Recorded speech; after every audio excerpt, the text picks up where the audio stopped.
안녕하십니까. 지난번 강의에 이어서 오늘 디지털 가이드 소프트웨어 사용법에 대해서 말씀을 드리도록 하겠습니다. 오늘 보여드릴 케이스는 하 전치부 브릿지 케이스입니다. 지난번엔 싱글 케이스여서 처음 하시기에 적당한 케이스였다고 생각이 되고요. 오늘 하시는 케이스는 지난번보다 조금 더 한 단계 업그레이드된 그 케이스라고 생각하시면 될 것 같습니다. 지난번과 똑같이 바탕화면에 있는 디지털 가이드 소프트웨어를 실행을 시키도록 하겠습니다. 화면을 크게 하고요. 두 번째 케이스니까 케이스 2로 환자를 만들도록 하겠습니다. 더블 클릭하고요. 새로운 프로젝트를 만들도록 하겠습니다. 제일 먼저 CT 데이터 다이콘 파일을 입력하도록 할 건데요. 두 번째 케이스에 다이콘 파일에 데이터를 불러오도록 했습니다. 다이콘 파일이 제대로 들어오면 이제 상압과 하악의 모델 STL 파일을 갖고 올 수가 있는데요. 먼저 상악의 데이터를 갖고 왔고요. 다음은 하악의 데이터를 갖고 왔습니다. 이 모델을 돌려서 제대로 모델이 잘 들어왔는지 확인을 하신 다음에 이제 다음 단계 넥스트 버튼을 누르고 넘어가도록 하겠습니다. 오늘 저희가 할 거는 32번과 41번을 연결하는 브릿지를 만들도록 할 건데요. 그런 경우에는 3유닛 브릿지면 3개의 치아를 다 모두 클릭을 하시고 이 중에서 픽처가 있는 것은 안쪽에 파란색 부분이 채워지게 클릭을 하시면 되고 픽처가 없는 파닉 같은 경우에는 가운데에 파란 부분을 없도록 해주시면 거기에 맞춰서 저희가 디자인을 할 수 있게 되는 것입니다. 32번과 41번의 픽처를 심을 거기 때문에 그 두 개만 파란색이 표시가 되도록 체크를 해 주었습니다. 이제 우리가 얼라인을 해야 되는데요. 얼라인을 할 때 간단한 방법은 일단 이 우측 하단의 CT 이미지와 좌측 하단의 모델 이미지를 최대한 같은 뷰로 볼 수 있도록 위치를 조절해 주시는 것이 좀 편하실 겁니다. 지금 3개의 포인트를 저희가 찍게 되는데요. 지금같이 이런 케이스는 저 같은 경우에는 좌측 구치부에 하나, 좌측 전치부에 하나, 그리고 우측에 소구치부 또는 전치부에 하나 이렇게 3개의 포인트를 찍는 것이 낫다고 보입니다. 먼저 우측에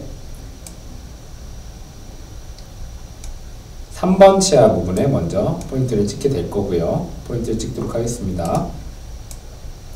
그리고 좌측도 좌측에 있는 CT상에서도 포인트를 찍고요. 그리고 나서 좌측에 33번 치아 버칼 쪽에 하나 더 찍고요. CT상에서도 포인트를 하나 더 찍습니다. 그리고 마지막으로 36번 부위에 포인트를 찍게 되고요. CT상에서도 똑같이 찍게 됩니다. 그래서 이것이 얼마나 중첩됐는지 확인을 하기 위해서 이 색깔 있는 D 모양의 아이콘을 클릭을 하면 지금처럼 이렇게 잘 중첩이 된 경우에는 녹색으로 이렇게 화면이 잘 보이게 됩니다. 근데 이때 이 포인트를 찍을 때 보시면 아시겠지만 이 좌측의 구치부는 이미지가 CT상에서 썩 좋지가 않기 때문에 이쪽 부분에서는 약간의 얼라인이 잘 안 될 수 있다는 걸 감안을 하시는 게 필요할 것 같고요. 어느 정도 이렇게 잡힌 상태에서 이제 최종적으로 매뉴얼로 들어가서 얼라인을 좀 수정해 주시는 게 좋습니다. 지금 보면 어느 정도 지금 얼라인이 포인트로 했더니 잘 된 것으로 보이고요. 이 노란색 선이 모델 이미지고 이 뒤에 모습이 CT 이미지입니다. 일단 사지탈 뷰 상에서 봤을 때 큰 문제가 없어 보이고요.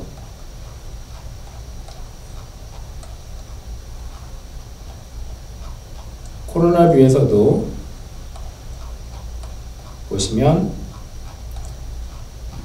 꼭 이렇게 사지탈 뷰와 코로나 뷰 그리고 엑시얼 뷰 3개를 전부 다 확인하는 것이 되게 중요합니다. 지금 보면 좀 더 쉽게 하기 위해서 이런 식으로 좀 더 빨리 보실 수가 있습니다. 이렇게 엑시얼 뷰에서 이렇게 돌려가면서 보실 수가 있는데, 제가 보니까 다 전반적으로 다 괜찮은데 살짝 좀 모델 데이터가 CT 데이터에 비해서 조금 떠 있는 느낌이 있어가지고 저는 살짝 조금 하방으로 내려서 조금 더 타이트한 느낌으로 디자인을 하도록 하겠습니다. 그래서 사지탈 뷰로 해서 한번 쫙 보고요. 그리고 다시 한번 코로나 뷰에서 체크를 했습니다. 그래서 전반적으로 이 정도면은 괜찮다고 판단이 돼서 이제 다음 단계로 넘어가도록 하겠습니다. 이 다음 단계는 이제 파노라믹 라인을 이제 그려줘야 되는 건데요. 지금 보면은 하악 기준으로 봤을 때 라인 자체가 살짝 좀 벗어나 있는 감이 있어서 이거를 좀 조절을 하실 거고요.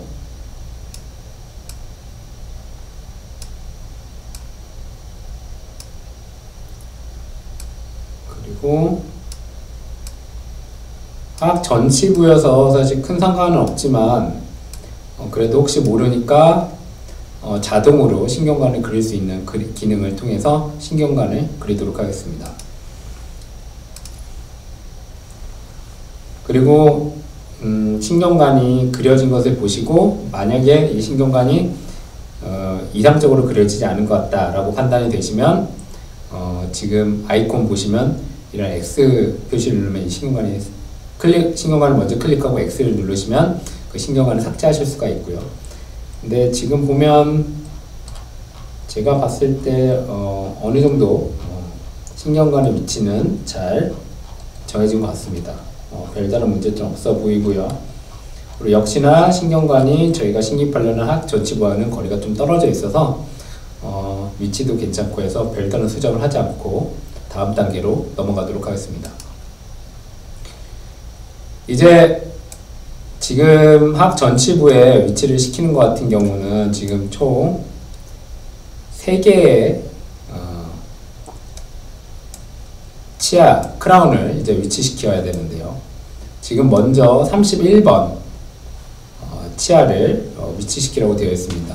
근데 저는 일단 크라운 부분을 이 오토 AI 기능 기반 자동 배열 기능으로 먼저 배열을 하도록 하겠습니다. 네, AI 기반으로 배열이 됐는데 제가 좀 더 조절을 하도록 하겠습니다.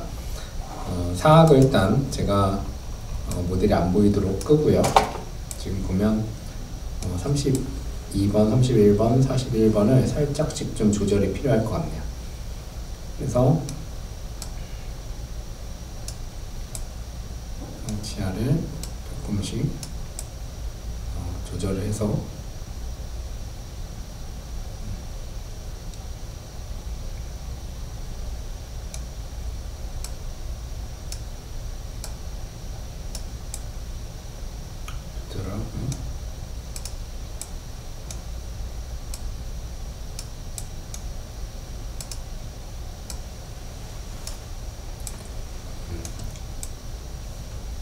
약간 상악과 이 환자 같은 경우는 상악과 하악의 오버젯이 좀 크기 때문에 그걸 좀 감안을 해서 디자인을 해야 될 것 같고요.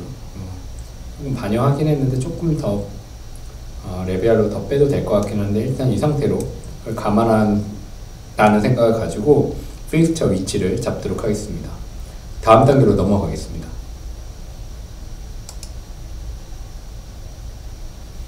자, 지금 41, 31, 32 이제 저희가 픽처 위치를 잡아야 되는데요. 32번부터 먼저 잡도록 하겠습니다. 여기 우측 상단의 이 화면을 보면 시약 번호를 결정을 하고 거기에 임플란트 픽처의 사이즈를 결정할 수가 있는데요. 32번 같은 경우에는 골폭이 지금 봤을 때 넓지 않기 때문에 3.6 픽처로 직경이 10 정도의 슈퍼라인 제품을 사용하도록 하겠습니다. 지금 보면 여기 슬리브가 빨갛게 보이는 걸 보실 수가 있는데요. 이 빨갛게 보이는 거는 지금 인접 치아하고 거리이기 때문에 겹쳐서 이 슬리브가 들어가지 않는 상황이기 때문에 이렇게 빨갛게 보이는 거고요. 그거를 감안을 해서 지금 살짝 픽처 위치를 조절하거나 아니면 슬리브를 위쪽으로 빼서 걸리지 않도록 하는 방법이 있습니다. 근데 지금 같은 경우는 픽처 자체가 너무 치아랑 붙어 있었기 때문에 조금 제가 근심으로 픽처를 옮겼고요. 이제 교합각을 고려해서 각도를 좀 더 좀 조절하도록 하겠습니다. 이렇게 하고 살짝 레비알 쪽으로 움직인 상태에서 향후 이 레비알 쪽에 픽처가 약간 노출되면 이 부분은 본 그래프팅을 하는 걸로 하시는 게 좋을 것 같습니다. 이렇게 봤을 때 각도를 이런 느낌으로 하면 괜찮을 것 같네요. 그리고 컨트롤 키를 누르면 수직으로 수평적으로 이렇게 움직일 때 좀 더 정확하게 움직일 수가 있습니다. 그래서 32번 같은 경우 위치를 어느 정도 잡았고요. 이제 41번을 하도록 하겠습니다. 41번 바꾸고요. 지금 41번을 보면 41번도 역시 이렇게 지금 슬리브 볼을 빨간색으로 걸리는 걸로 나와 있는데요. 이 해당 부위도 마찬가지로 3.6의 10mm 슈퍼라인 픽처를 사용하는 걸로 하고요.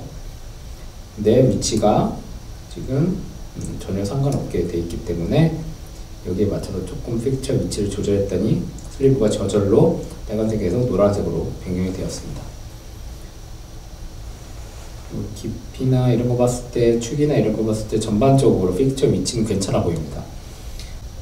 이 화면에서 보면 픽처가 약간 32번이랑 축이 너무 다르게 보이는데요. 이거를 어느 정도 맞추는 방법이 있습니다. 만약에 한쪽 픽처와 다른 하나의 픽처가 이렇게 축이 너무 다른 경우에는 이렇게 평행을 맞추는 툴을 사용할 수가 있는데요. 이 평행 맞추는 툴을 어떤 식으로 사용을 하냐면 이것을 클릭을 하면요. 이렇게 녹색으로 변합니다. 녹색으로 변했을 때 먼저 저희가 기준을 잡는 픽처를 하나 정하고요. 그리고 거기에 맞춰서 맞출 픽처를 나중에 클릭을 하면 첫 번째 기준에 맞춰서 다른 픽처가 축이 맞춰지게 됩니다. 평행하게요. 그래서 지금 평행에 맞췄는데 근데 또 이렇게 평행을 맞췄더니 지금 41번 픽처가 너무 근심 방향으로 기운 것 같아서 이런 경우에는 두 개를 조금씩 조절을 해서 픽처의 방향을 조절하는 것도 괜찮은 것 같습니다. 그리고 이 평행 맞춤을 끌 때는 이 아이콘을 다시 클릭하면 이렇게 하면 꺼집니다. 꺼진 상태에서 이렇게 어느 정도 평행에 맞춰진 두 개의 픽처를 약간 조절해서 깊이와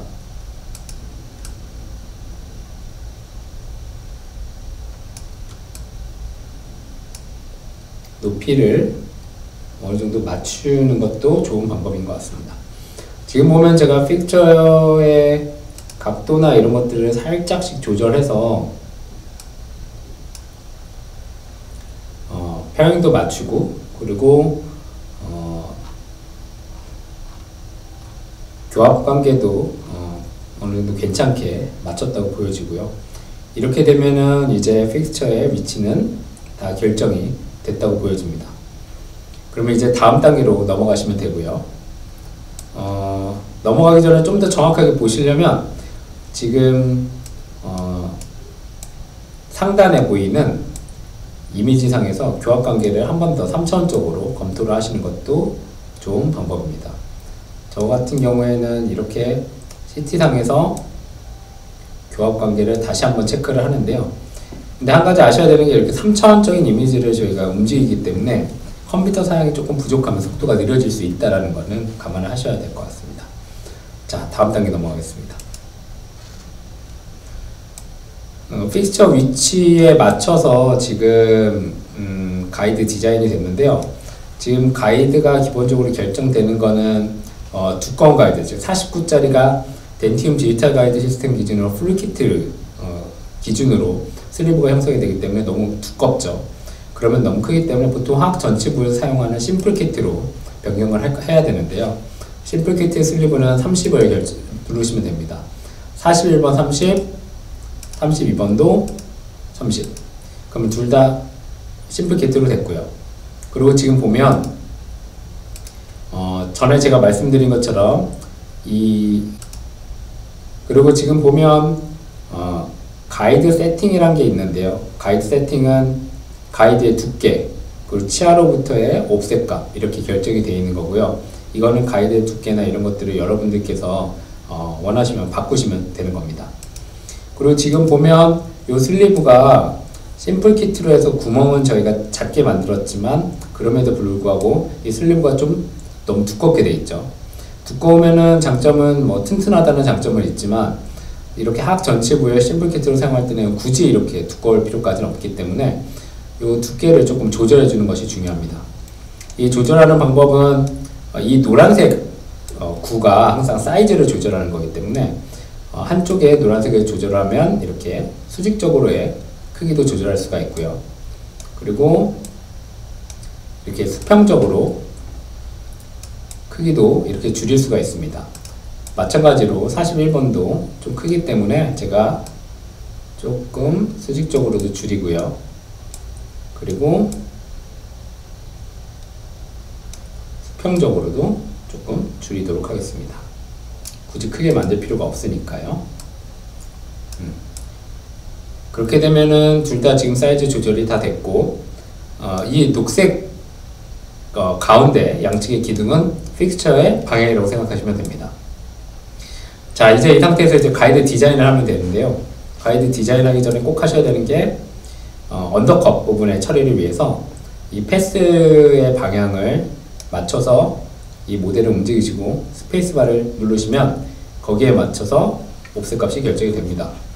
이거를 다른 방식으로 하는 방법은 여기 보면 Set Undercut이라고 되어 있는 이 눈 표시를 누르시면 거기에 맞춰서 언더컷이 결정이 되는 것입니다.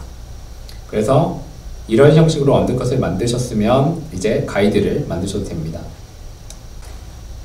만약에 이것을 언더컷을 이렇게 체크를 해주지 않으시면 다음 단계 그 가이드 디자인하는 것을 넘어가지가 않기 때문에 만약에 경고창이 뜨면서 안 된다 그러면은 이 부분에 대해서 꼭 클릭을 하고 넘어가시면 됩니다.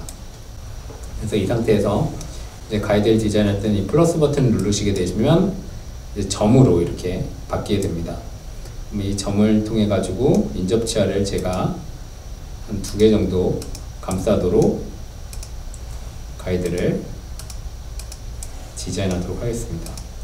이때 가이드 디자인할 때는 점과 점 사이가 너무 떨어지지 않도록 찍으셔야 이게 안정적으로 디자인이 될 수가 있으니까 너무 떨어지지 않도록 점을 찍어 주셔야 됩니다. 그래서 처음과 끝에 점이 연결될 때 처음 점의 색깔이 이렇게 변하게 되는데요. 그래서 변한 상태에서 클릭을 하시면 이렇게 가이드 디자인이 완료가 되게 됩니다. 그러면은 이제 그 가이드 디자인은 다 마무리가 된 거고요. 사실 이렇게 가이드 디자인 할 때는 좀 러프하게 하시고 나중에 프린팅이나 밀링이 된 다음에 약간씩 뭐 덴처버 같은 걸로 부드럽게 다듬으시면 되기 때문에 이 가이드 디자인은 좀 러프하게 하셔서 조절하는 게 오히려 사용하기가 편한 것 같습니다. 네, 가이드 디자인이 이제 성공적으로 완료됐다는 창이 떴고요. 그러면 이제 디자인된 가이드를 한번 보도록 할게요. 별다른 문제점 없이 잘 언급된 것 같고요.